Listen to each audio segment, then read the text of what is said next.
Welcome to each of you. My name is Kipton Jensen. I'm an associate professor of philosophy and director of the Leadership Studies program in the Andrew Young Center for Global Leadership at Morehouse College. I'm honored to serve as your moderator for our symposium today. Words of welcome will come from two of our guests. The first is Dennis Brownlee, the founder and director of the African American Irish Diaspora Network, and he's located in Washington, D.C. He'll open with a word of welcome, followed by Miss Sarah Keane, who is the Chargée d'Affaires of the Consulate General of Ireland in Atlanta. So please, Mr. Brownlee, and then Miss Keane.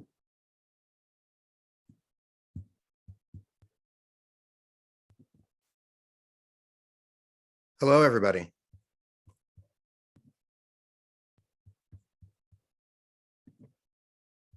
Good afternoon. I'd like to welcome everyone everyone who's in attendance today. Appreciate your attendance to the symposium. And on behalf of the African American Irish Diaspora Network, I'd like to thank our partners, the Andrew Young Center for Global Leadership at Morehouse College, the Consulate of Ireland in Atlanta, and the Institute for Study Abroad Ireland for all of their collaboration and support in launching this inaugural session of our John Lewis, John Hume Symposium series. I'm also honored to welcome the John and Pat Hume Foundation as a new partner to the symposium. The mission of AAIDN, or AIDN as we call it, is to foster progressive relationships between African Americans and Ireland through shared heritage and culture. It is estimated that roughly a third of African Americans have some Irish ancestry, and AIDN is working to build a community through which Irish and African Americans can connect not only through that ancestry, but also via other affinities to work for peace, human rights, and economic opportunity for people throughout the world. The symposium is a series of panel discussions that will explore the unique relationship between African Americans and the Irish, and the parallel civil rights and social justice movements in the United States and Ireland, with the objective to draw lessons from those movements and provide guidance to current and future actions to achieve equality and social justice for all in America, Ireland, and globally. Dating back to the late 18th century, Ireland was the home to some of the most ardent advocates for the abolition of slavery. Black abolitionists who traveled to Ireland, beginning with Ailbhe Equiano in the 1790s, found support not only for their cause, but also protection of their freedom and a welcoming society. Many others followed Equiano, with the most celebrated being the great Frederick Douglass, who said that in Ireland, for the first time in his life, he felt like a man and not like a color, and where he found inspiration from Daniel O'Connell, the Irish orator and freedom leader known as the Liberator. More than a century later in Northern Ireland, it was John Hume who was inspired by the Reverend Dr. Martin Luther King Jr. and John Lewis in the fight there for civil rights that paved the way to the Good Friday Agreement, which finally brought an end to the troubles in Northern Ireland. Throughout the rest of their lives, John Lewis and John Hume, who passed away within weeks of each other in the summer of 2020, supported each other in their mutual quest for freedom and equality for all people.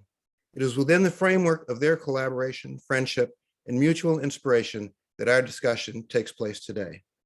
I'd like to thank all of our distinguished panelists, along with our moderator, Kipton Jensen, for what I'm sure will be an insightful discussion that will guide us, in the words of John Lewis, to fulfill a moral obligation, a mission, and a mandate to speak up, speak out, and get in good trouble. And now I'd like to introduce Sarah Keane, Chargée d'Affaires at the Consulate of Ireland in Atlanta, to share her thoughts with us before we get started. Thank you so much, Dennis, for the floor. Thank you, Dr. Jensen, for the introduction. As mentioned, my name is Sarah Keane, Chargée d'Affaires at the Consulate of Ireland in Atlanta, which has responsibility for the US Southeast. The Consulate is proud to support today's inaugural discussion in the John Lewis and John Hume series. I share the sincere thanks offered by Dennis to the organisers of today's event. While it seems ever more feasible to do these discussions over Zoom, it still requires countless hours of hard work. So thank you to Dennis himself and to the African American Irish Diaspora Network, to Dr. Niamh Hamill and Aidan Given from ISAI, to the team from Morehouse who have been so instrumental, Dr. Jensen, Dr. Adams, and to Sinead Young behind the scenes. I actually am delighted to say I join you, the virtual audience out there today, in listening and learning from our distinguished panelists. And this is a group of expert and storied panelists from both sides of the Atlantic Ocean. I look forward to hearing the stories of the past struggles, the lessons learned, the challenges you have overcome, and also the hopes for the future, as you exchange what are unique perspectives. And I think the theme of today's discussions on parallels, imperfect as they may be, is a wonderful starting point for what will be a dynamic exchange.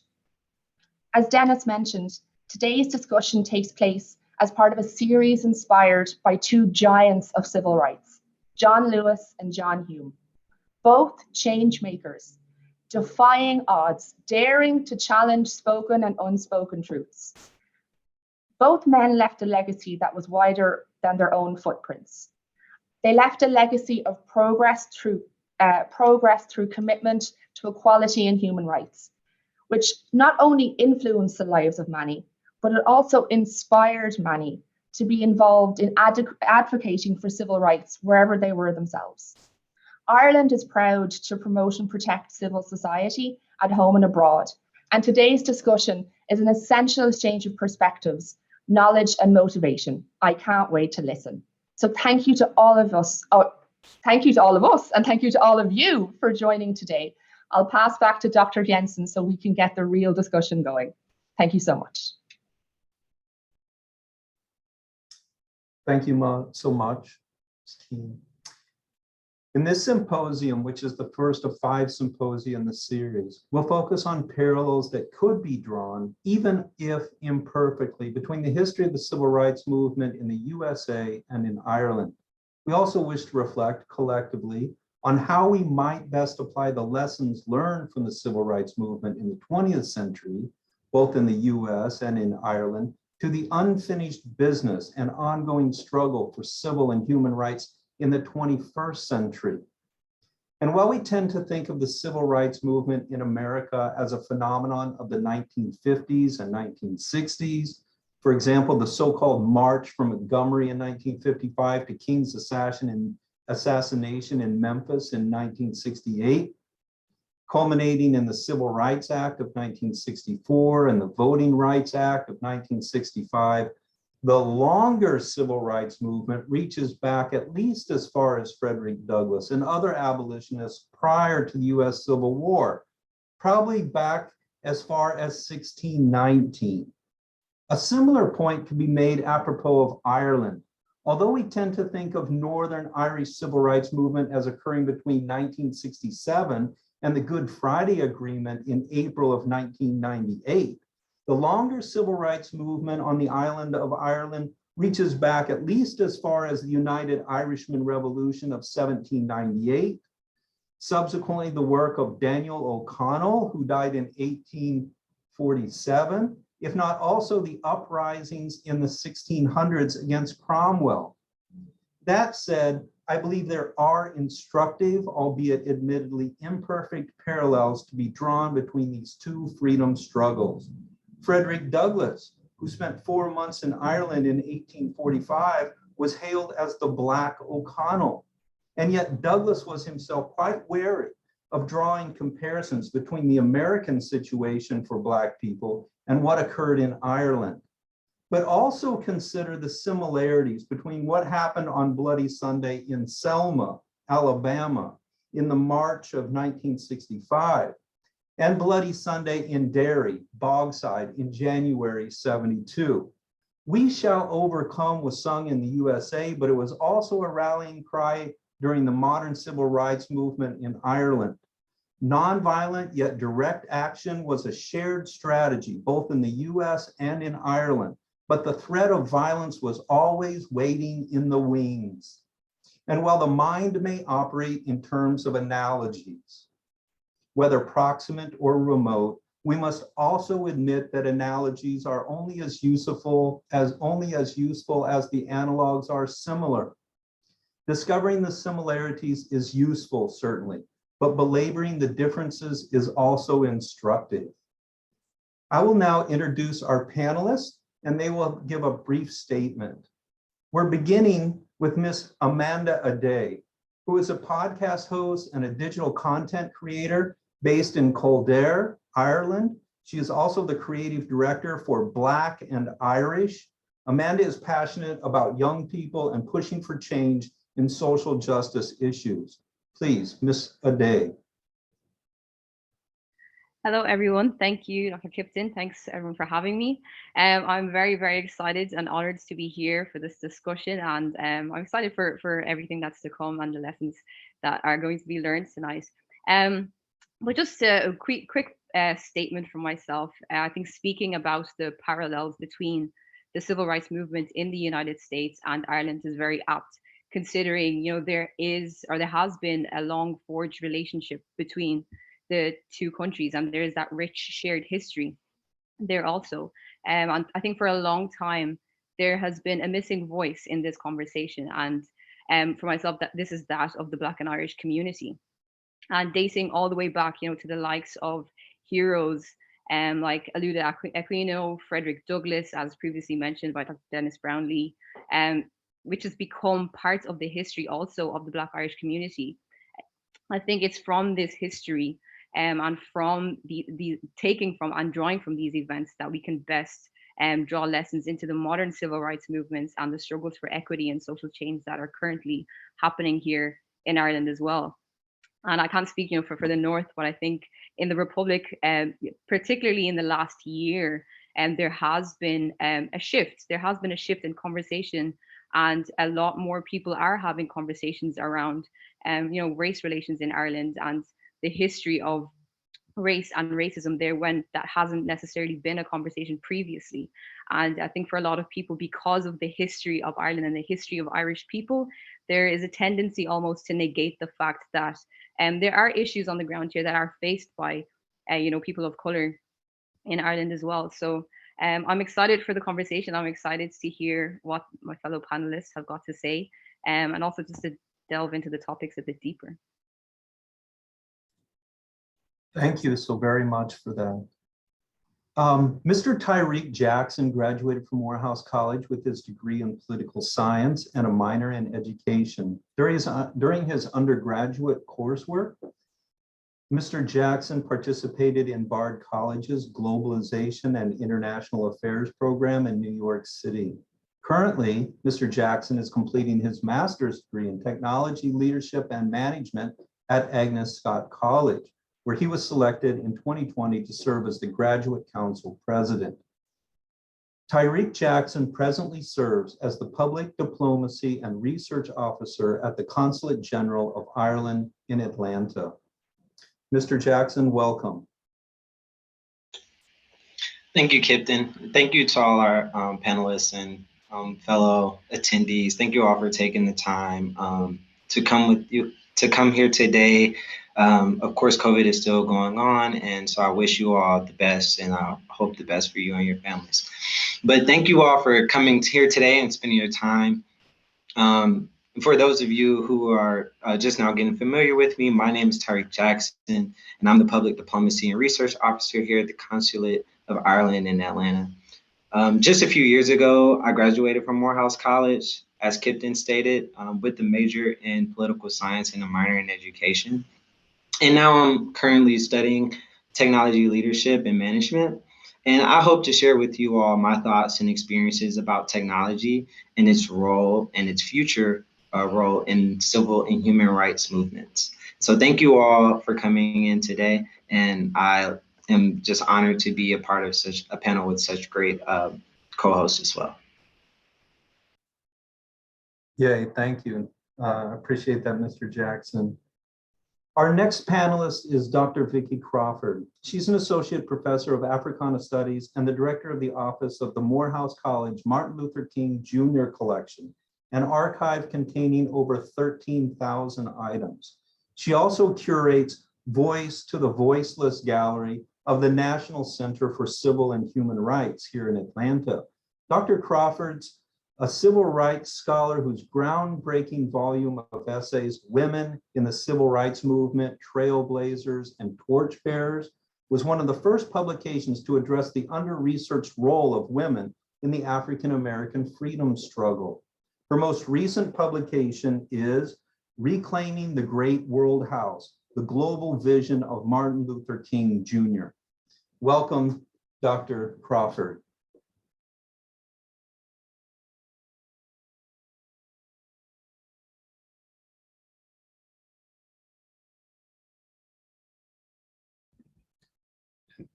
I knew I would forget to do that. I want to thank you, Kipton, and everyone for the opportunity to be here this evening. I want to begin by first acknowledging that the American Civil Rights Movement was, in fact, as you said, a part of a longer Black freedom struggle that predated the 1950s and 60s and actually really extends back to the earliest African presence in this country. And in that vein, we can speak of the Civil Rights Movement as a continuing struggle to dismantle racism and other forms of injustice. The movement of the 40s through the 1960s, because I think the periodization, when we talk about the classic movement, it begins in the 50s with 1955, but actually there's a lot that was going on in the 40s. So the movement of the 40s through the 60s was aimed at overcoming American apartheid in all of its forms: legalized segregation, political disenfranchisement, state-sanctioned violence, and educational, housing, and employment discrimination amongst sectors of American society, other sectors. This movement drew in thousands of diverse people from all walks of life, and very importantly, involved young people, many of whom were high school students and college students from historically Black colleges such as Morehouse and Spelman, Fisk, and North Carolina A&T in Greensboro, where the first college sit-ins began. These and other college students formed the deeply committed core of young people who actually went south, went to Mississippi in 1964 to participate in Freedom Summer there. This was particularly dangerous work. Freedom Summer, on the eve of Freedom Summer, 3 civil rights workers were killed. It was just very dangerous to organize in that state. Many young activists, including John Lewis, joined the Student Nonviolent Coordinating Committee. They were part of the Freedom Riders in 1961, traveling to desegregate interstate transportation terminals in the South. And young people were deeply engaged in acts of civil disobedience, such as boycotts and sit-ins and other forms of nonviolent protest and demonstrations. They were supported, I want to say, in these deeply rural parts of the South by brave Black community leaders, and very importantly, by bold and courageous older Black women. So the civil rights movement was also a catalyst for the birth of other social movements in the United States, such as the anti-Vietnam War movement, the free speech movement that started at University of California, Berkeley, the women's movement, LGBT rights, disability rights. All of these movements were sort of catalyzed by and grew from the civil rights movement.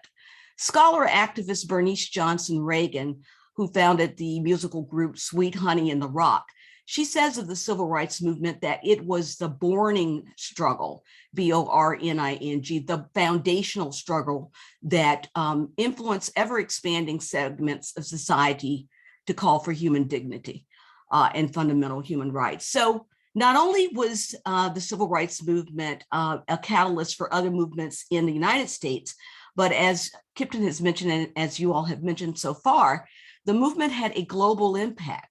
And so it was an inspiration and a model for social and political movements around the world. And of course, tonight we're talking about the movement in Ireland. So the civil rights movement had a very large impact. And Dr. King always framed the movement in a global context from the beginning. If you look at 3 phases of his life, in the early phase, as early as the Montgomery bus boycott, when he delivered the speech at the Holt Street Baptist Church, he told the people in Montgomery that what you are doing in Montgomery is important and will reverberate all over the world. He said it again in the middle part of his life when he received the Nobel Peace Prize. He talked about the triple evils of racism, poverty, and war, and how the whole world is shaped by the necessity of overcoming these triple evils. So he's always talking about the interconnections the way that we're all connected as one community. He talked about the beloved community, or what he called the world house. So I'm so happy to be here to see if we can talk about these parallels, even if they're not altogether direct, but that there is some commonality as well as some disjunctions. Thank you. Yay, thank you, Dr. Crawford. We next have Don Mullan. He's an author, humanitarian, and media producer, child of the Northern Ireland Troubles, and a teenage witness to the Bloody Sunday on January 30th, 1972 in Derry. Mullan's first book, Eyewitness Bloody Sunday in 1997, became a bestseller and is officially recognized as the primary catalyst in the establishment of the new Bloody Sunday inquiry, the longest running and most expensive in the British legal history.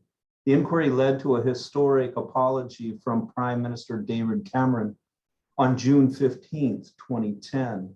Mullan is the co-founder of the Frederick Douglass and Daniel O'Connell Ireland USA project, which aims to strengthen links between Ireland and the USA and the great diasporas of Ireland and Africa in America, with Haiti as its primary focus. Welcome, Don Mullan. Thank you very much, Kipton, and thanks to all my panelists and to everyone who have joined us tonight, and to the Irish Consulate in Atlanta and Morehouse College. It's really great to be here. I remember very clearly the first political question I ever asked, and it was on the 5th of October 1968. That was the day when there was a civil rights march in Derry. And it was that evening when I watched the news, and the following day when I looked at the photographs in the papers of policemen cracking open people's heads with batons or emptying their lungs with punches and so on. And I asked the question, why? At the age of 12, I didn't know what civil rights was, but I soon became very familiar. The Craigan estate where I was born, for example, was really created through gerrymandering. You know, there was a housing crisis. So once you gave Catholic adults a home, they had the right to vote. So if you spread them out all over the city of Derry, where Catholics were actually a majority, then of course the Unionist minority who controlled local government up to the late 1960s, they would have lost power. So what did they do? They built this huge sprawling housing estate on the hill of Craigan, and they corralled us all up there. So while we could vote, we were only voting in a small electoral ward. And that way they maintained their control. And of course, you can imagine the frustrations that we're building in our community. And the parallels then became clear because, you know, it was clear that the Northern Ireland Civil Rights Association was inspired by the Black Civil Rights Movement. And again, as people have alluded to, the civil rights songs and the slogans that we used were very similar. We sang, "We shall overcome." John Hume, for example, last year when he was being buried, as they laid him into the grave, spontaneously, the small group, because of COVID around his grave, they broke into "We shall overcome." And again, alluding back to that period, the slogan, of course, was, you wouldn't get away with it nowadays, you know, was "One man, one vote." Again, paralleling the slogan of the Black Civil Rights Movement. So again, really extraordinary parallels. And I could go on and talk about a lot, but you know, just in terms of what Dr. Vicki spoke about in terms of the Montgomery bus boycott and Rosa Parks, and in terms of what Dr. King said about, you know, the influence this will have long into the future. In 1989, I had the great privilege of traveling from Ireland to interview Miss Parks, Rosa Parks. It was extraordinary. So when I arrived in New York, I had to go to the TWA hangar and to get my flight.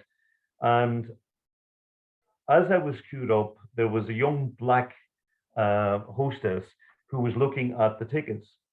And she was being very professional, and she said, do you have a business? I can't remember the city at the moment, but and I said, you won't believe it, I'm actually going to interview Rosa Parks. And she said, really? She says, hold on a second. And she left with my ticket, so I couldn't board the flight. And a few minutes later, she came back and she handed me a first-class ticket. And she said, if you're going to see Miss Parks, we've got to take care of you.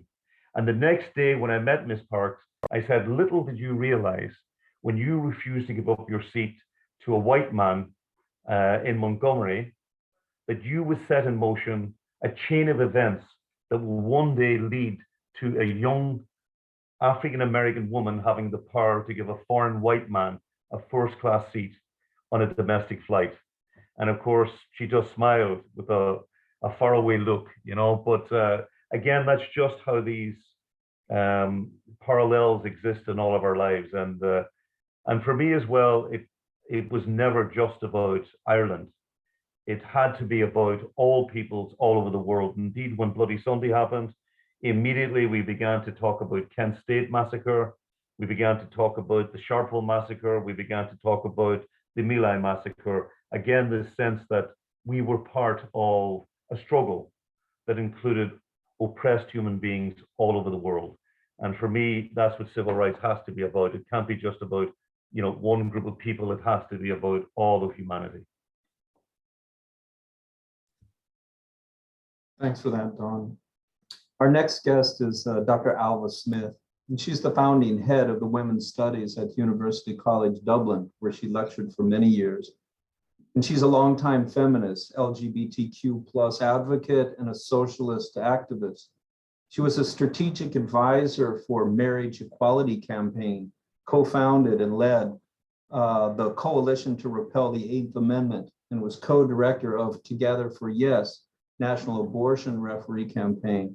She is currently the chair of Women's Aid and Ballyfermot Star Addictive Services. She's also the director of Age Action Ireland.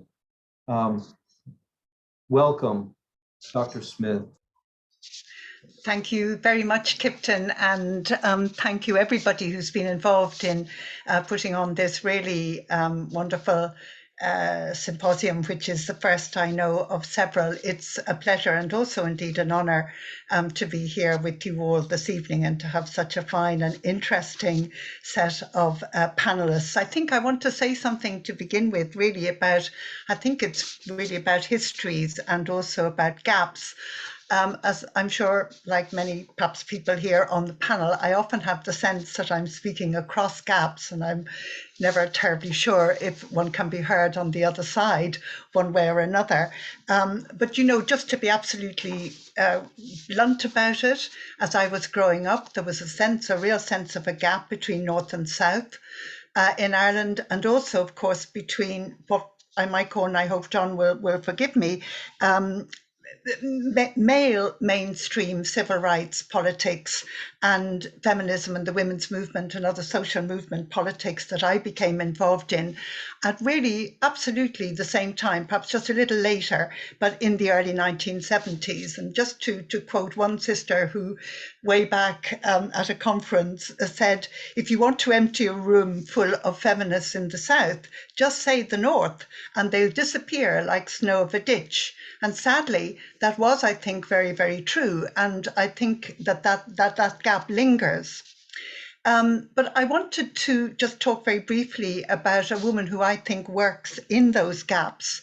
In an absolutely superb documentary, which many of you will know, The Long Note, which was commissioned by The Void in Derry to mark the 50th anniversary of the civil rights movement, Helen Kamak sets out to tell multiple histories, to give prominence to voices omitted or erased from mainstream history, to look out, as she puts it, to open up those multiple histories and to make connections with global struggles. She, for example, shows very powerful footage from Selma, to look at local struggles in the context of the global. And specifically, And as a woman who grew up on the outside in the UK with a Jamaican dad and a white Irish mum, she sets out to give a platform to women who are involved in the civil rights movement.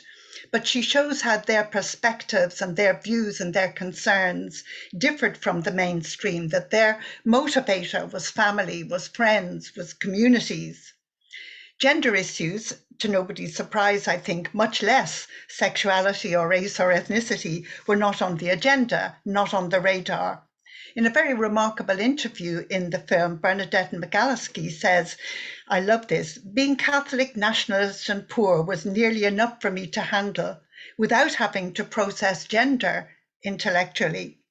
The context itself seemed to make discussion of gender pretty well impossible. Women, of course, in fact, played many and various roles in the civil rights movement, but they were subordinate, not public. And indeed, it was somewhat ironic that Bernadette herself became that iconic image of the civil rights movement, which seemed somehow to distill all of women into that one image. It wasn't until a bit later, when she went to the US, that Bernadette met feminists, or at least some feminists. And it was an interesting and I think very important encounter. The women she met were, she says, professional, white, middle-class women with money. And she says the first thing that struck her was that the women who cleaned their houses were women of colour. The women's movement in the North did not flourish because of the civil rights movement, or indeed even in its wake, but rather it emerged in opposition to it, born out of frustration and I think a degree of anger. The civil rights movement functioned in its own right, of course, and in its own way, very positively, but with respect to feminism as a kind of negative catalyst, to pick up indeed in an opposite sense Vicki Crawford's earlier point. And I don't think that that necessarily did an awful lot to close that particular gap. So I'll leave that gap open just for the moment. Thank you so much for that. Our last panelist is Dr. Fred Knight. Dr. Fred Knight is an associate professor of history, and he's director of the Institute for Research, Civic Engagement, and Policy at the Andrew Young Center for Global Leadership at Morehouse College. Prior to coming to the college, Dr. Knight served on the faculty at the University of Memphis and Colorado State University. He offers classes in a wide range of topics on Black history. He publishes in that area, and he's author of Working the Diaspora, the Impact of African Labor on the Anglo-American World, 1650 to 1850. Welcome, Dr. Knight. Oh, thank you, Dr. Jensen. Thank you for the organizers of this panel, particularly my colleague, Sinead Young, Mr. Brownlee, my distinguished panelists, audience. I appreciate your sharing this time with us together to have this important conversation. If there was no Black spirituality, there would be no Black freedom movement. That spirituality showed up in the freedom songs that sustained the marchers in the ways that people cared for each other as they faced down the racial structures built up during centuries of oppression. Allow me to identify one relatively unknown figure who captures how Black people drew upon such spiritual traditions to sustain the movement. Her name was Rosemarie Freeney Harding. Born in Chicago, she traced her family and cultural roots to Southwest Georgia, where her great-grandmother, who was a former slave, Maria Grant, known by her people as Grandma Rye, cultivated seeds of community care that stretched across multiple generations. Grandma Rye was an herbalist and a seer, a resource for Black people who found themselves in physical and psychological pain. Grandma Rye embodied the wisdom of the enslaved and their descendants, who developed both inner and outer pathways of liberation. And while her great-granddaughter, Rosemarie Freeney, was raised primarily in Chicago, she was grounded in those practices through her parents and through visits to the South. It was perhaps for this reason that she chose a path to be a social worker. She followed her older sister, Alma, into the Mennonite church and married fellow traveler Vincent Harding. During the early phases of the student sit-in movement, the Hardings moved to Atlanta to establish Mennonite House as part of its mission to support the Black freedom movement. Rosemarie Freeney Harding did it in a unique fashion by patching together the pacifist work of the Mennonite tradition, her training as a social worker, and the ancestral knowledge of healing and hospitality that she got from Grandma Rye to create a space for movement workers to rejuvenate their spirits. Rosemarie Freeney Harding helped to answer the question, as one would hear her husband Vincent Harding put it, where do the marchers go when the protests end?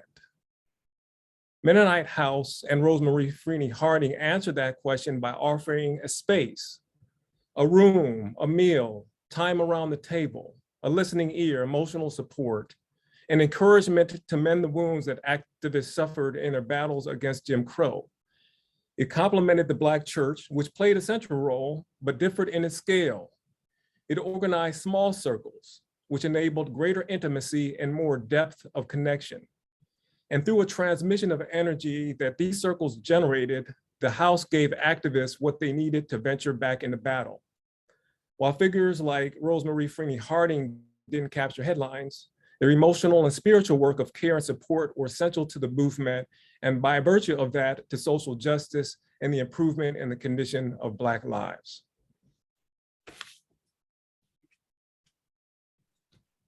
Thank you very much for that, Dr. Nye. In this next round of questions, I'm going to ask a specific question to each panelist, and we have just 2 to 3 minutes for your responses so that we can keep on task and have some time for audience questions at the end. We'll be starting with Dr. Crawford. Dr. Crawford, could you tell us about your work with the Morehouse College Martin Luther King Jr. collection? And maybe you could also say a word about how you teach the civil rights movement in your college classes.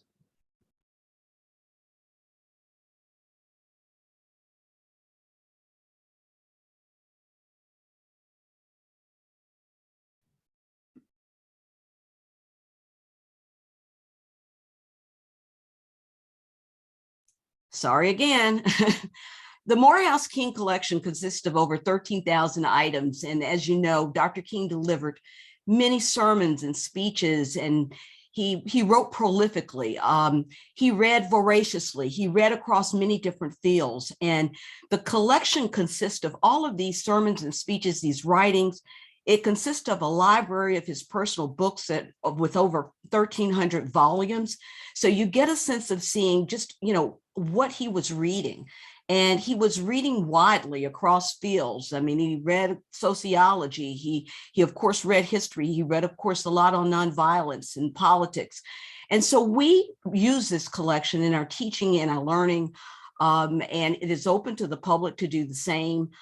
It's just an invaluable world-class collection that gives us a lens into not only Dr. King's thoughts and ideas, but also the major events of the 20th century.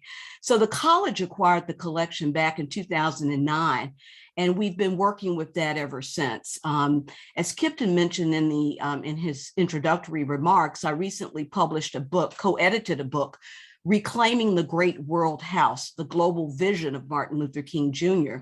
And this work is based upon some of the writings that appear in the King collection.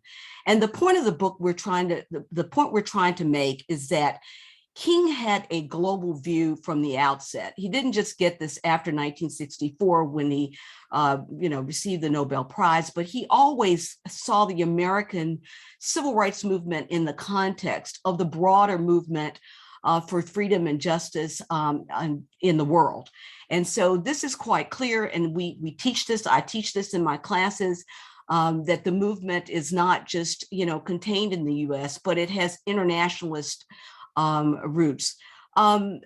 Also, I want to talk about the fact that Kipton had asked me to talk about, what were the lessons that we learned from the movement, and what do we learn from studying in the Keane collection? And we learned that, the movement was successful in many ways here in the U.S., but there were also some challenges and some failures, if you would, some gaps in that movement. And one of them happens to be in terms of economics. And one of King's last books, one of the last books that he wrote, Where Do We Go From Here, Chaos or Community, he talked about addressing, these economic injustices. And so the collection is just very rich, and we're using it in teaching and publishing books and getting students, young people, to know what this history is all about. Thank you so much. Don Mullan, I'm coming to you next, and I was so happy to bring some students to Ireland and to have you talk to them a little bit.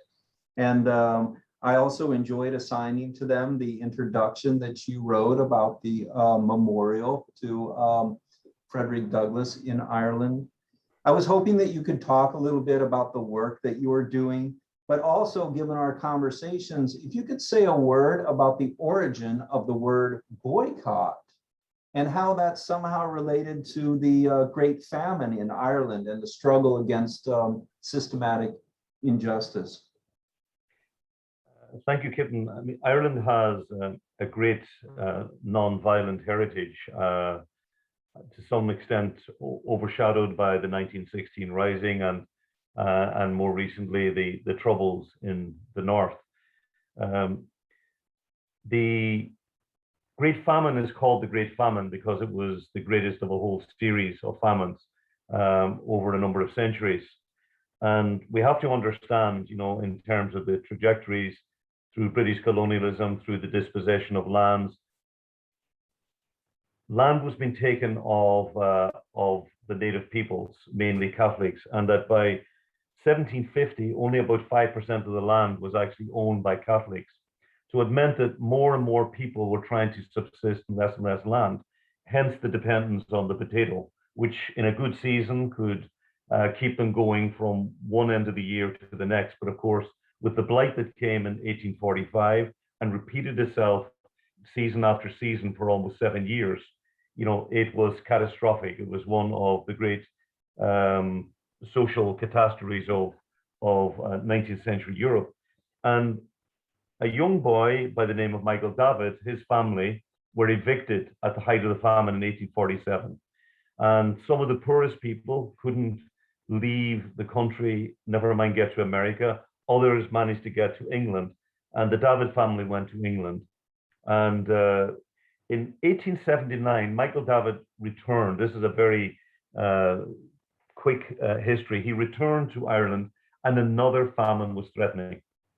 But David realized that the only way to end famine in Ireland forever was to actually attack the system issues that were causing it. And it's why I don't like the word, for example, charity. This idea where we try to feel sorry for people and lift them up. Why are people poor? Like Don Helder Camera said, when I give food to the hungry, they call me a saint. But when I asked why are they hungry, they call me a communist. And Michael David, he realized that the only way to end hunger in Ireland was to win back the land of Ireland for the people of Ireland. So that meant really going after the landlord class, many of whom were absentee landlords, emotionally removed from the trauma of seeing people suffer and die of hunger. And he founded the National Land League, which was founded on non-violent principles. And he got educated people like teachers and doctors and priests and so on to help lead this movement. And in a little place called the Neil in County Mayo, Father John O'Malley was tasked with trying to negotiate a 1/3 reduction in rents, because people were suffering from rack renting. You'll understand that term. And he went to the agent of an absentee landlord, and negotiations broke down because the agent wouldn't reduce the rents. So immediately, the activities of the land league were triggered. You know, the post boy refused to deliver post, cobblers refused to shoe his horses, land laborers refused to till the land, bakers refused to bake bread, and so on. So this person was suddenly isolated. And even though there was a garrison 10 miles up the road in Ballinrobe, what could they do? Because nobody was using violence. So the Irish who had gone to America, they still were interested in what was happening in the old country. So you had American journalists who were traveling the country. And one of them, called John Redpath of the New York Herald Tribune, he heard about this event happening. So he went to investigate, and he sat having dinner one night with Father John O'Malley, and he was trying to come up with a word like social ostracism, social excommunication. It didn't seem right. And at a certain point, Father O'Malley banged the table and he says, boycott. Why can't we say we boycotted them? Because the agent's name was Captain Boycott. And so that's how the word came into being and has gone into the vernacular of almost every language around the world. So when you think of things like the Montgomery bus boycott, we had here the Dunn Store strikers who were part of the South African boycott and so on. That's where the origin comes from. And of course, it comes from a great non-violent tradition that we actually have in Ireland as well. I could talk so much more, but I can't because other people are waiting. But that will give you some idea of the parallels. Thank you, Kipton. Oh, thank you so much for that. Miss Amanda Adéwole, we'd like to hear from you next. So I've been following your work. You're working on modern civil rights movement, youth activism in the Republic of Ireland. Please tell us about your organization, Black and Irish, as well as maybe touching on this trope I hadn't heard about until recently, the new Irish, that is to say non-white Irish-speaking citizens. If you could tell us about your work, that would be wonderful. Thank you. Yeah, absolutely. Yeah, so we started an organization last year in June of 2020 called Black and Irish. And essentially the organization was inspired by the events that were occurring in the US at the time, the Black Lives Matter movement. And the rhetoric that we were kind of getting here on the ground was, well, you know, thank God this doesn't happen in Ireland, or thank God there's no racism in Ireland, which of course anyone or any person of color, and anyone that's in any kind of other category, whether you're in the traveling community or whatever, will understand that that's false. You know, there is, it just looks very, very different, I think.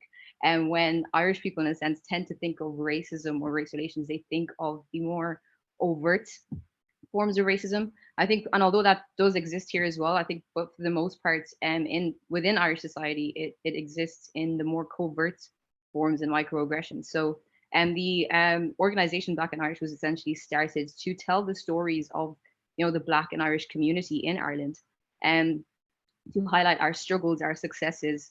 And because prior to 2020, you know, Blackness and Irishness were seen to be mutually exclusive. And, you know, looking back at history, Blackness and Irishness often sat on the same side of the tables. So, you know, bringing that into the present day, you know, the Black Irish community, although for the majority, I would say it is a relatively young community, but there also is the rich history there. And we've highlighted some figures, you know, in Irish history, Black people in Irish history that have played significant roles.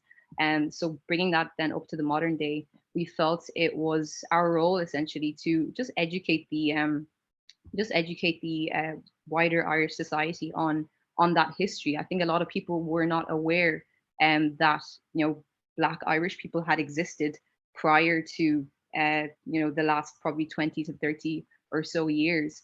And so there is that rich history there. And what we try to do within the organization is highlight that, teach that. And for myself personally, I'm more passionate about young people and advocating for change within young people and within the young Black Irish community, because for so long, you know, your identity, your Irishness is always questioned. It's always something that is never really fully accepted. So I think for a lot of us, that tends to lead to a sense of, I would say a sense of like feeling misplaced, or kind of feeling in limbo almost. So I think learning about your history, learning about your Irishness in a whole and learning that, people that look like you have impacted this land too.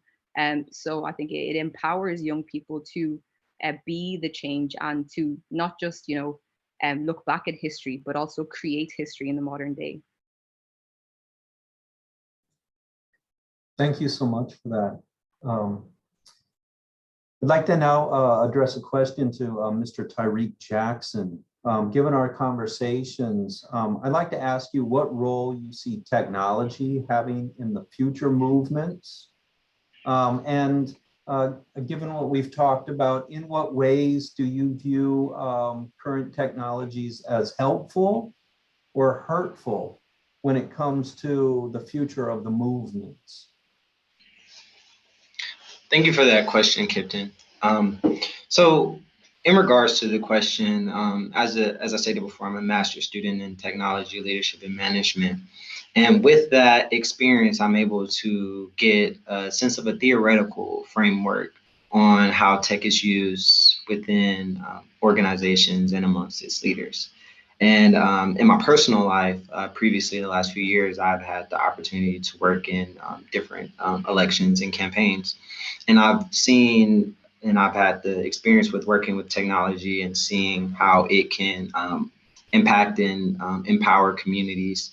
One thing that I think is, as an American working with the DFA here in Atlanta, so working for Ireland here in Atlanta, I'm the firsthand benefit of technology in a sense where I am able to use my knowledge and experiences and connect with individuals and citizens across borders, whether that be in Ireland or here in America.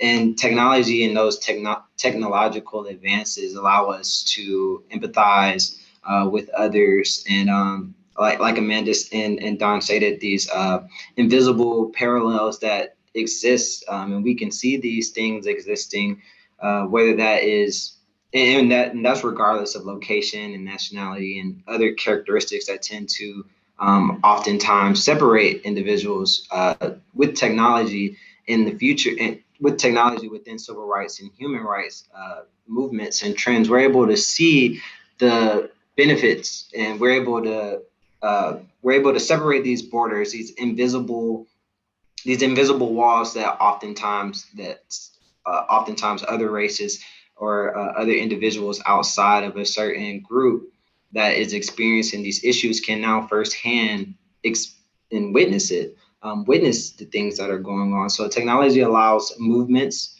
to come together faster, but it also has and it can tend to have a negative implication, as we saw in the 2016 presidential election, where organizations and individuals use certain types of data to do certain types of phishing attempts and to basically utilize information to and it symbolized the dark side. So representing or promoting propaganda, false news, and also desensitizing information at times, desensitizing groups and allowing the same benefit could also be a detriment as well. So that would be my answer to that question.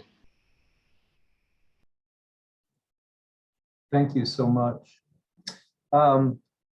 Dr. Fred Knight, could you talk about some of the cultural dimensions of the movement, and maybe you can elaborate on what you were discussing before, address what really sustained activists during the movement? I appreciate that question, Kipton. I want to connect that up a bit and then also take a bit of a detour that's related to some of the broader questions that we've been speaking about. You think about Rosemary Freedy Harding, she traces those roots back to to the land, to the soil. And there's also in the 1950s and 1960s, a broader movement and consciousness among Black people, culturally speaking, and in terms of a political culture, to make a connection to Africa and African liberation movements. And so Reverend Dr. King goes to the 1957 independence celebration in Ghana, having been invited by Kwame Nkrumah.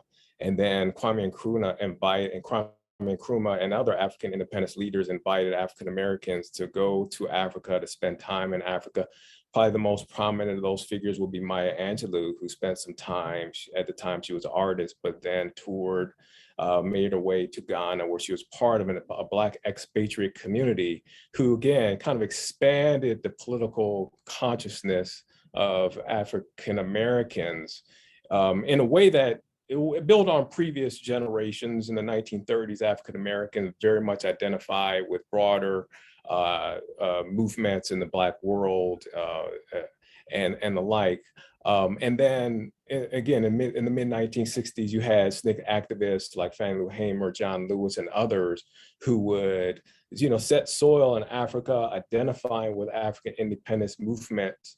And in some ways, I would say this is an imperfect parallel insofar as there is this identification with nation, this almost imagined community that African Americans created with Africa that claimed a kind of a sense of Black nationhood and Black nationality, which one might say has something of an imperfect parallel with Ireland, insofar as you have much different histories of how people got to the land, and then what then are the long-term kind of historical, political, cultural, and ideological implications of that.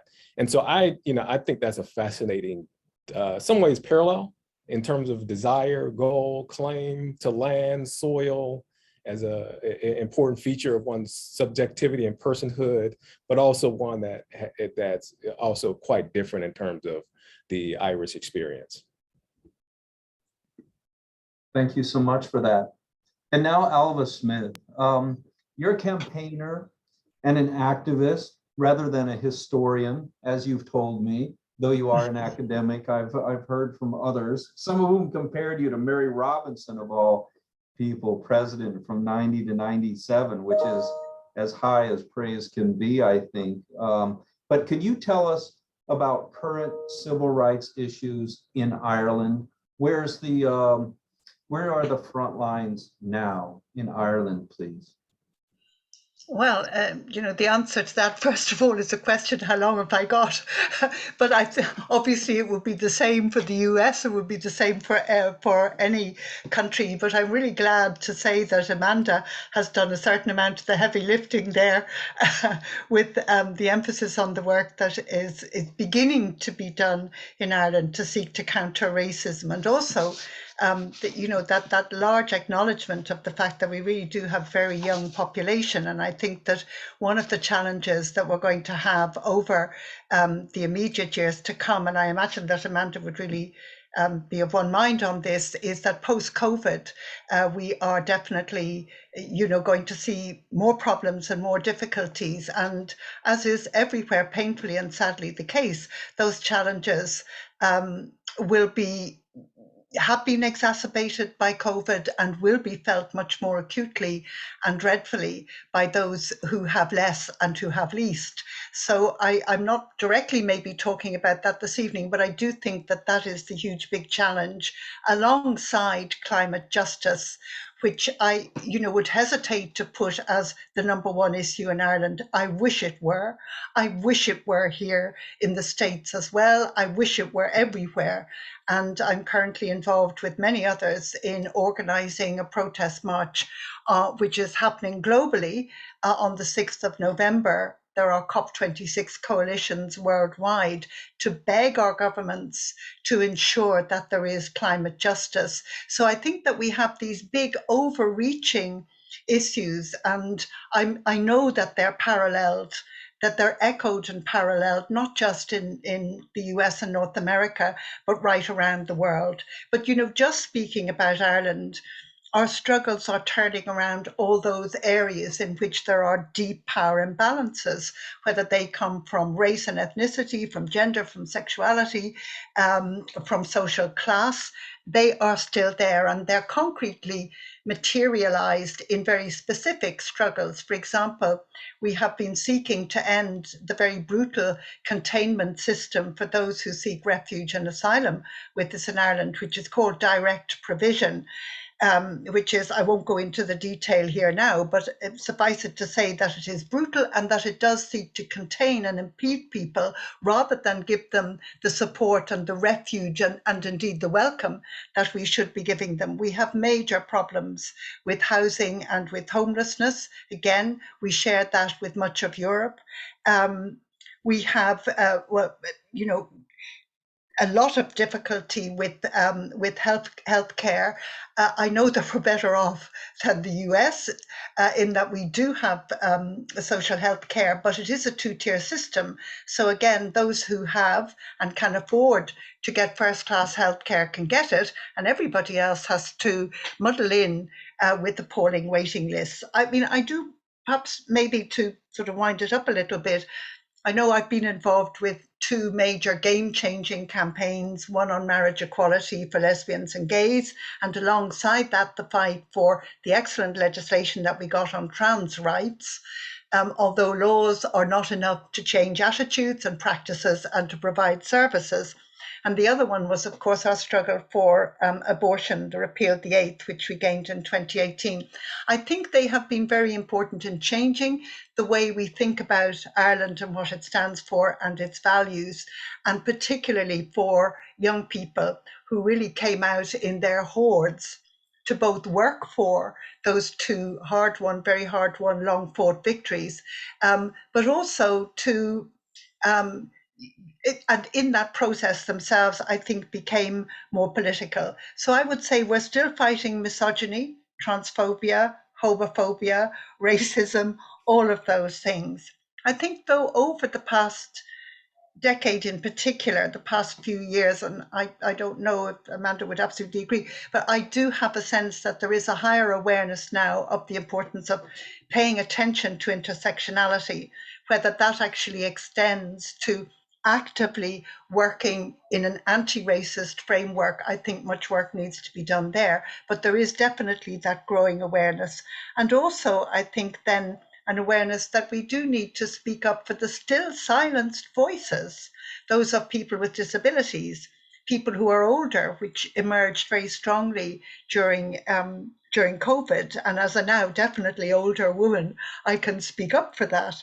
Mental health stigma and services, and ongoing poverty. We're a small country of just over 5 million people. 500,000 people live in poverty. And if it were not for social welfare redistribution, 41% of our population would live in poverty. And that, frankly, is an absolute disgrace. So we have a lot to fight for. Thank you so much for that. In the interest of time, I've mentioned to the panelists, we're going to collapse a third and fourth question. Two questions that have been lingering, for a long time. One is, what parallels do you see?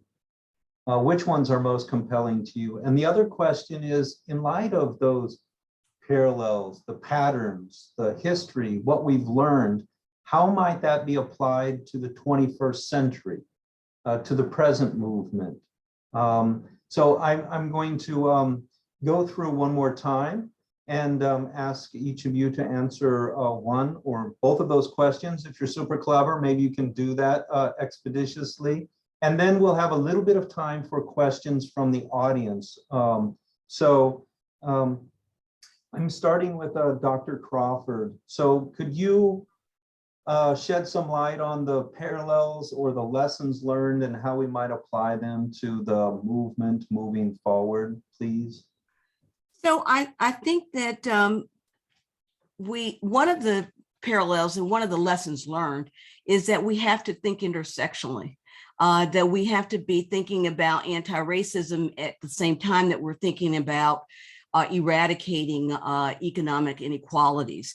That we've got to begin to think like that. And that was one of the things that was left on the table with the civil rights movement, is that we just didn't go as far as we could have gone or on economic inequalities. The other thing that comes to mind is that, I'm thinking of a movement song, Freedom is a Constant Struggle. I'm reminded that with these parallels and listening to Ailbhe, that, these struggles are ongoing, and that, we've got to keep going at it, and that, Luda continua, the movement continues. And one of the ways that we can work with this is as educators, and I like to talk about educator activism, and that is teaching young people, teaching the history and teaching the stories, and hopefully impacting them in a way that they will go out, as Amanda said, and be active and create something new. We saw that to some extent with Black Lives Matter, that they studied the history. They knew about Ella Baker in Southern Christian Leadership Conference and the struggles she had as a woman. And that when they framed Black Lives Matter, the young women framed it in terms of looking at a leadership model that was not top down, that was not charismatic, but a model that was shared leadership, and, people criticized them and said, well, that's a movement without a leader, that it's leaderless. And they came back and said, no, it's leaderful. That we have a shared model, it's more egalitarian. So I think that one of the lessons learned there is that we've got to be more inclusive in terms of leadership, on both sides, probably. So that's what immediately comes to mind. There was a gender bias in the civil rights movement. We can learn from that. We can learn that if our leadership is inclusive, that we come up with more creative ideas, new approaches to handling all these myriad of problems that persist. You talk about climate, talk about, as we've said, COVID has really shorn up what's already been there, and that's the least of these have had a tough time with this. So there's a whole lot to work on, and I just say that one of the lessons learned is that these kinds of structural inequalities are not eradicated in 10, 20 years. We look at the framework in the US of the civil rights movement up from 40s to the 60s. These structural inequalities this is a long distance race. And so we've got to keep working together. And so that's my response to that immediately. Thank you, Dr. Crawford. I feel so lucky to have you down the hall as my colleague. So Don Mullan, could I ask you to address either or both of those questions, please? Just very quickly, I think that, again, we talked about the trajectories, and the reality is that, the struggle for justice is ongoing, and we must never go asleep on it. And the parallels there, you think of O'Connell and Douglas, David, and his influence on Mahatma Gandhi, John Lewis, Martin Luther King, John Hume. It's wonderful to see those parallels and cross-pollination across the great ocean. But there are issues, and Ailbhe very eloquently really outlined them as well in terms of Ireland, but also globally, things that we've got to be aware of. We've got to take up the struggle. There's the issue of women's rights. And in Derry, for example, very famous in the Bogside, all of the great murals. And there was one done for the civil rights movement, and there wasn't a woman painted in it in terms of all the crowds, So again, how people who are really important can be airbrushed out of history. I'm just back from South Africa, and we had a similar discussion in that, after the liberation movement, after Nelson Mandela was released, in a sense, it was as if Nelson Mandela on his own had done this. And the faith communities were airbrushed out of history. But what the Tutus were saying is almost worse was the fact it was like literally millions of little people who were part of this struggle. And they have to be brought back into the memory, that it's not just one individual like John Hume or Martin Luther King or Nelson Mandela. Yes, they are the leaders, but there is a whole movement of people who show enormous courage and bravery in taking these on. Then, there are also, you think of the treatment of gay people, as if they suffer from a malady or a perversion. And we really have to move that debate that homosexual people, if we are people of faith, are made as much in the image of God as heterosexual people. And, that has to be tackled. But we also have to look at the importance of free media and protecting the media as well. Because again, we're seeing this thing of fake news and the damage that it has done, particularly to the United States over the last 10 years. Education as well is so important, and making education accessible to people, the teaching of history and a diverse history as well. Not just the history of the victor, but a history that again, shows this struggle and movement for full human achievements. And I think also, as Ailbhe mentioned, really, really, really important, and we have not even mentioned much of it again, is the issue of climate breakdown. I mean, scientists are telling us that this decade is the most crucial, and that if we don't manage to keep temperatures below 1.5 degrees, then we could reach tipping points beyond which, there's no turning back, beyond which nature, which is already convulsing, you think of the intensity of storms, the more frequency of them, the flooding, the droughts and so on, they're just going to become more and more. And of course, it's going to be initially the poor, and it is the poor at the moment who are the ones who are suffering most.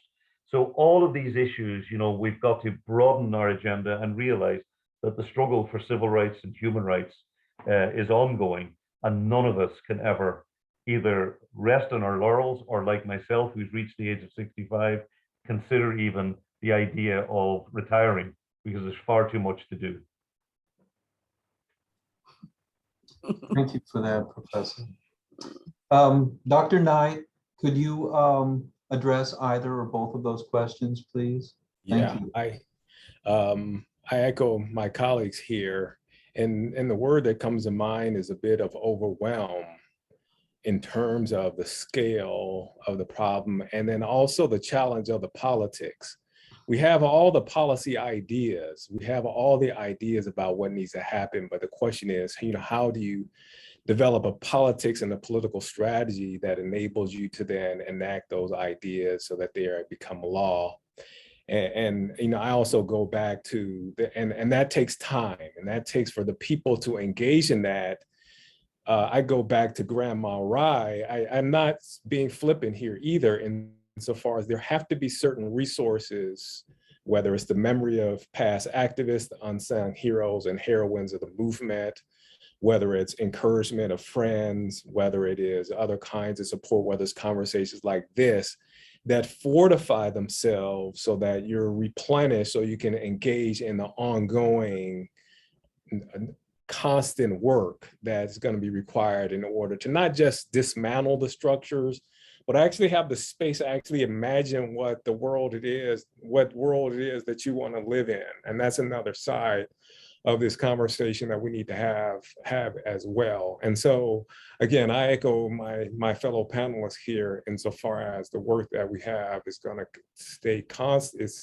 It's overwhelming, it's massive, and we need to support, lean on each other, encourage each other, so that we can make it through the resistance, which we know is coming, and it's there now.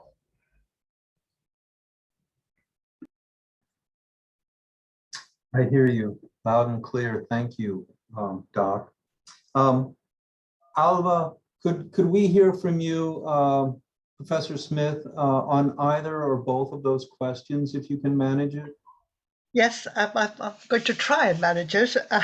And very rarely on a panel do I find myself in absolute agreement with all the speakers, but so far I am actually on what I've been hearing about how we need to think, what we need to do. And I mean, I really do agree with Frederick that it can seem so totally overwhelming. But there are just two things I wanted to draw attention to with respect to parallels, and they're, I think, big points, but I will make them very briefly. The first one is that I'm very conscious in Ireland, in Europe, as I know you are here in the US, of the absolute importance of our seeking to fight against and thwart the attacks that come so variously on our democracy. And I really can't stress how important that is. And I was, just thinking of that, Tyriq, when you were talking about what's happening on the dark side, which I hate to even have to think about. But I'm part of a group in Ireland which is called Lucéla, which means together, Lucéla for diversity, not division. And we're trying actually to sort of bring people to an understanding that every attack against democratic values, every attack against a trans person, every attack against a person of colour, every protest against vaccine or against lockdown, these attacks on our democracy come in many shapes and forms that we cannot we cannot stand by and not speak up. We can't stand by and not actually actively resist those attacks, because the democracies that we are fortunate enough to inhabit have taken, imperfect as they are, we all know that democracy is imperfect, but nobody's thought of anything better, have taken an incredibly long time for us to get there. We have to keep expanding them, not actually seeing them being diminished in any way. And the second point I want to make is in relation specifically to abortion, where in a parallel situation, it has been historically since Roe versus Wade in the States, the US who has told us in Ireland how and what and how we might manage our reproductive rights affairs. And in a very unexpected twist, it has now come to be that we find ourselves in Ireland offering support and encouragement to pro-choice activists and campaigners, and to a very broad swathe of Americans, something like 61% of whom support choice, to trying to give them inspiration and hope, and to say that we will continue to support them, because there is no doubt that reproductive rights and sexual rights are very contested rights, that control of bodies, controlling people through our bodies, runs right through our so-called Western culture. And this absolutely, we have to resist that too. I feel very strongly about these things. And the lessons for the 21st century are never terribly good at giving lessons, because, there's so much to do in the present. But if I think about it, it's going back to Helen Kamak, it's look out, connect the local and the global, keep connecting, actually connect with whoever you can connect with, keep connected. Intersectionality, so important, as Vicki was saying. Build coalitions, work with people you never thought you could work with, but work with them, because there's a lovely saying in Irish, Ní neart go gur le chéile, we're stronger together. And it's somehow it's more poetic in Irish actually, but it is a lovely saying, and it is also really important. And perhaps the second last one is believe in power from below. The power of the people to bring about change is absolutely mighty. The only time I ever see politicians quail is when I'm at a protest outside the Dáil, our parliament, and we're shouting, and I can hear them in there saying, oh my goodness, make these people go away, because, and I think that we need to use that power that we have as people to show what we stand for and what we want. And finally, COVID has taught us, certainly me, that a life without the arts, without culture, without that world of the imagination that Frederick was talking about, it's hardly a world worth living, and it should be open to and shared by everybody. Because yes, I agree with you, Frederick, we have to be able to imagine a better world, a kinder world, a finer world, a just world, a world that survives the destruction that we're imposing on it at the moment. Thank you. Thank you so much. If we were together in person, I would raise a toast to Lacalia. But I look forward to coming to visit you sometime soon.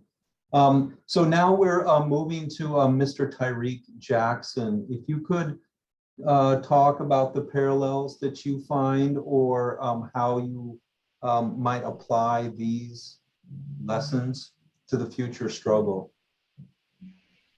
Yes, Kipton, and thank you. But besides the fact, we'll have to talk offline about how you set me up after going after Don, Vicki, Dr. Knight, and Dr. Smyth like that. You know, we'll have to talk about that. But so for me, the parallels and imperfect parallels. So something that I see in my life and line of work, and I wanted to talk about, was in the 1960s civil rights movement, and those leaders here in America, they realized that images of brutality, of Jim Crow, and would presumably have a lasting effect in non-white communities and communities who weren't experiencing this would involuntarily have to take these matters seriously. And so the leaders did this by sharing these horrifying images with the media and projecting this so that people could see it. And in that technological sense, in that advance, many people saw the inhumane those photos. And then fast forward to today in 2020, when George Floyd and the inhumane videos and photos that went out of George Floyd, and we talk about that took over our social media news media outlets and news outlets. Uproars across America were lifted, and not only was it uproaring across America, but people were having uproars around the world, saying, "How could something like this happen? These injustices still happen." And so, with in my theme, technology, especially social media and the technological realms that we have today, give us an instant sense and an instant platform to understand and see and visualize the things that are happening, not only to our communities, but people outside of our communities. And it gives us that humanely and that sense of feeling towards events and things that we don't necessarily individually might go through. And so even with the petition for George Floyd that, crushed record levels of over 19 million supporters, we can see what technology does in our daily lives, and we can see how it can impact social and human rights movements moving forward. And as I stated too before, we do have those dark sides of course, data. To any good, there is a small light of bad. But I wanted to really echo and talk about the invisible realities that actually come to fruition from technology, the invisible realities that actually exist, to where individuals across the world, wherever you are, you can see something happening and say, you know what? That's not just happening here. That's not just a race issue. That's a world issue, as Don stated, as Dr. Smith stated, as we all stated. This is a world issue. This is a human rights issue that's going on. And so, with the power of social networking and the power of technology and minimizing and mitigating the distance across waters that we travel, we can see that things that are going on in all of our communities are impacting all of us, whether that's gender rights or gender equality, or whatever homelessness and everything that's going on across the world. We are allowed with technology to see and to quickly mobilize faster than ever.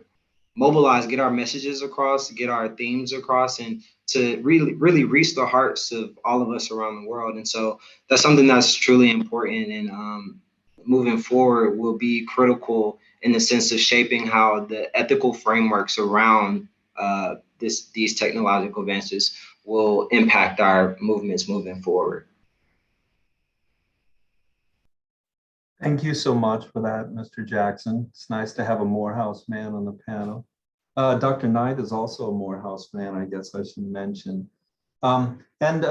Miss Amanda Adéwole, you're the last to answer these two questions. We look forward to hearing from you.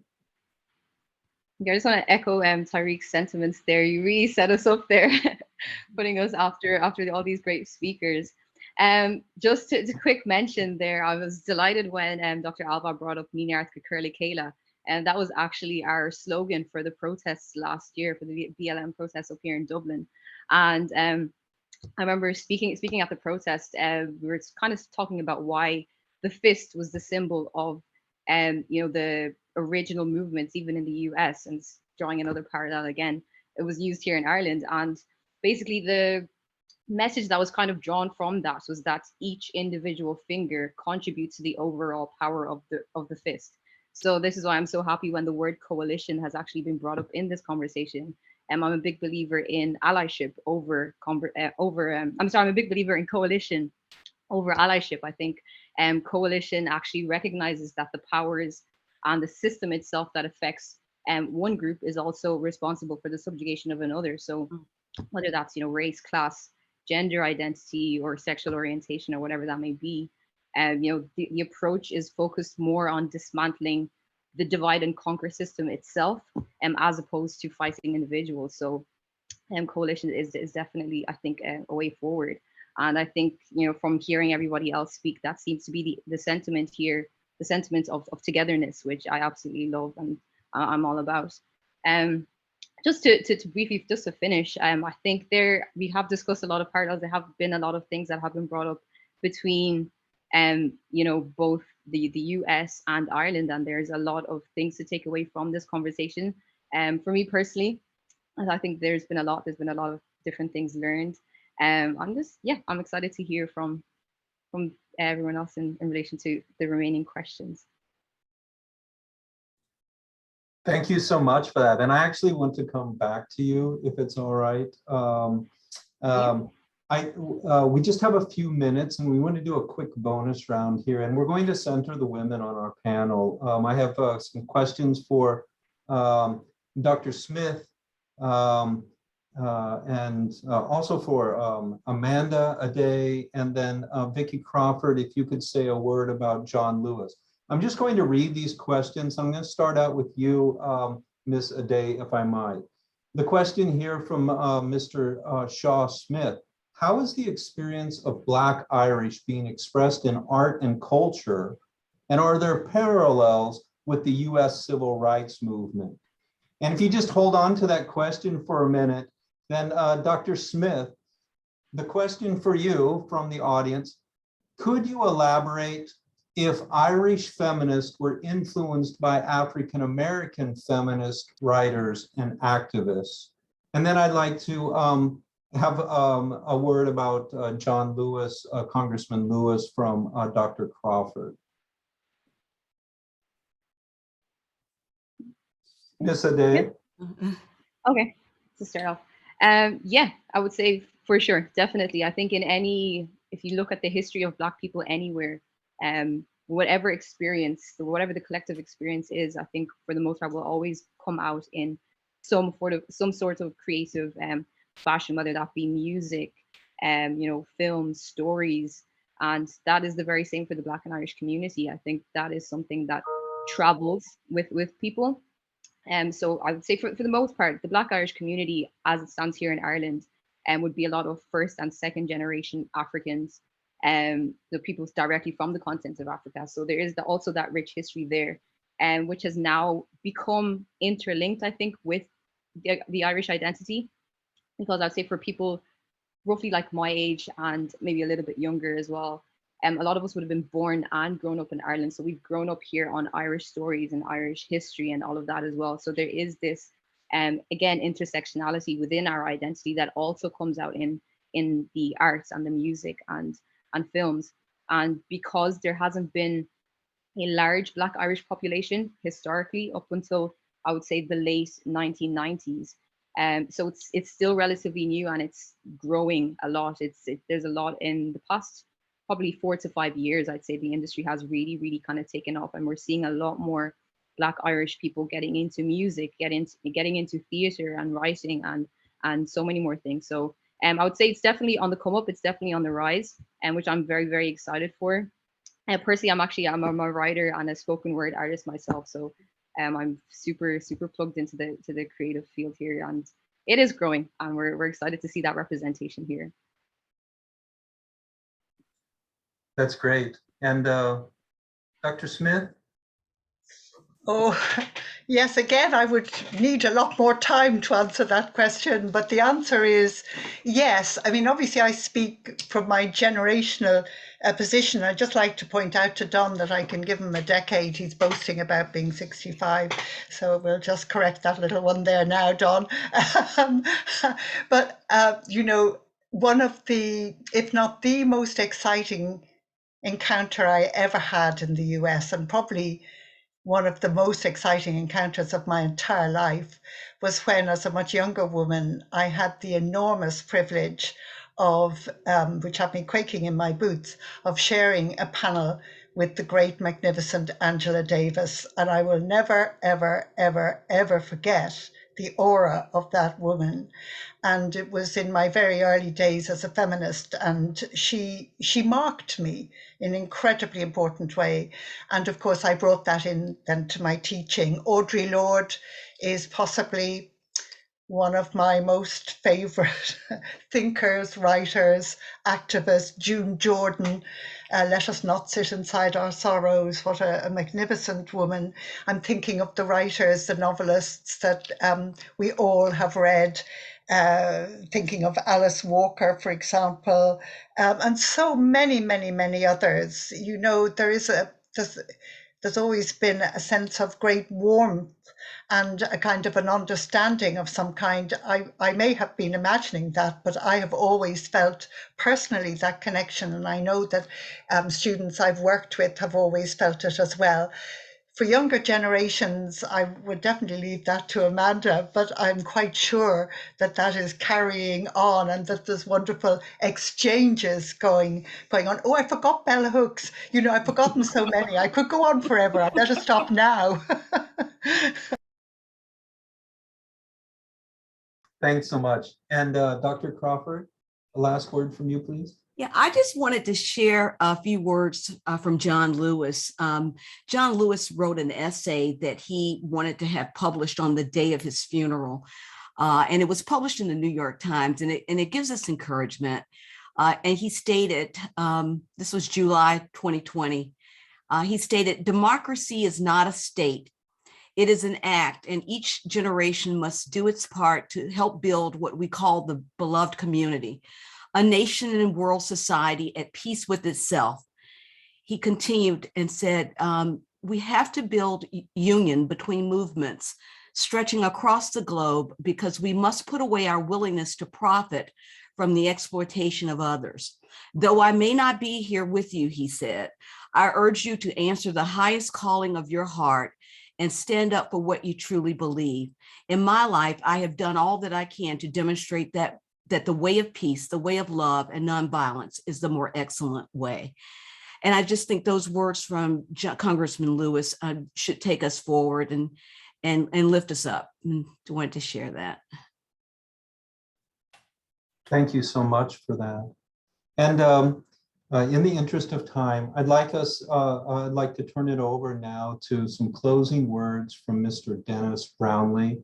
This has been his brainchild. It's the first symposium in a series of 5 symposia. The next ones are at New York University, I believe. But it's been a real privilege to participate on this panel. Thank you to the panelists. And to those behind the scene, Dr. Sinead Young, amazing work. And Aiden and Dr. Neve Hamill from Donegal, thank you so much for your work on this. And now it's over to you, Mr. Brownlee. Thank you, Kipton, and thanks to all of our panelists for just an absolutely wonderful and thought-provoking session. Our objective for the symposium is to stimulate public discussion about social justice and civil rights issues globally, and provide a forum to help us explore solutions to some of these difficult challenges that our panelists have discussed today. Our panel did such a wonderful job. I'm honored to have been able to be associated with a session that is this profound and forward-looking. For more information about our organization, and we'll be able to provide information in terms of email addresses and things like that, and we will post a video of this session. Please visit our website at aaidnet.org. That's aaidnet.org. And you'll also find information on the next event in the series, which is a 3-day conference in November. Where do we go from here? Revisiting Black-Irish relations and responding to a transnational moment. And this conference will be conducted by NYU's Glucksman Ireland House and the Consulate of Ireland in New York, along with Aiden and other partners. Again, thanks so much to everyone. Thanks to all of our partners and to our panelists. And thanks to all of you for joining us this evening, and good night.